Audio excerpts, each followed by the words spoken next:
Hello, my name is Mr. Peck, and I'll be going over how to get started with Google Classroom. This video is customized especially for North Muskegon second grade class. To start, you should have received information from the school, likely from Mrs. Budd, on how to get access and get your Google account, Google student account set up. So it'll be like an @student.nmps.net email address. Many of you also have school Chromebooks, or you may also be using one of your home electronic devices. To start, in Google, a helpful area to focus on is in the upper right hand corner. There is a little 9-square grid for all the Google apps you have access to. So the two main ones you're going to be using are Google Classroom and Gmail. And you can, if this is located somewhere else on there, you can click and hold and move it around. And to get started on here, I'm going to go out to the Gmail account, and you should have received, or will be receiving shortly, an invitation from Rhonda Peck to join NM second grade team.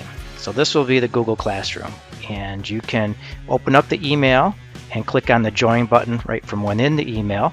If you've lost your email, you can also go back up to the grid up here and click on Classroom. And then there will be a join button there, and you can also type in classroom.google.com. One thing to remember, especially if you have if you're sharing devices in your family, is to be sure you're on your student account on there. So you may have to log out of your, one of the parents, and then log in as a student account to be able to do this on here. So I'm going to go ahead and click on join, and this will take you automatically. It's going to notify your teacher, and it's going to take you out to the main page. One of the things I always wanted to bring up briefly is there are apps for Android and Apple phones. So if you go out to the store and type in Google Classroom, you will see it has the little chalkboard image on here. You can install that on your smartphone, and it will then it will install the same thing on here. The only real difference between the one thing is all the links are at the bottom on these apps versus the top. So I just want to bring that up because it will come in handy later, especially if you're turning in work by taking pictures. It may be easier to do it from a smartphone.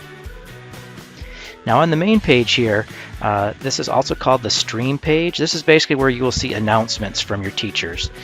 They will all show as from being from Rhonda Peck, because I'm actually helping the team with this Google Classroom site, but any announcements and all the assignments apply to all the students and all the classes on here.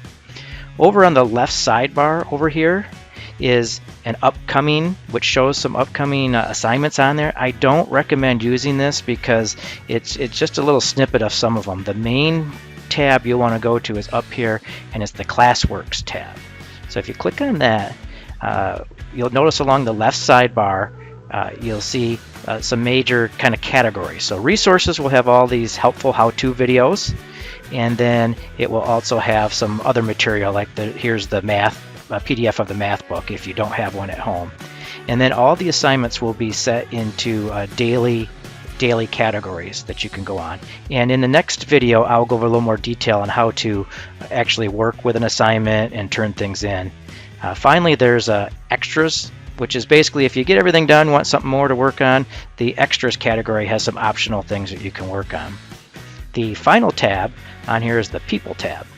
So if you click on the people tab, this will show you all your teachers, and it's kind of just a quick way you can send an email so you don't have to look up their email address on here. So again, this is a quick how-to on working with Google Classroom, and check out some of the other videos.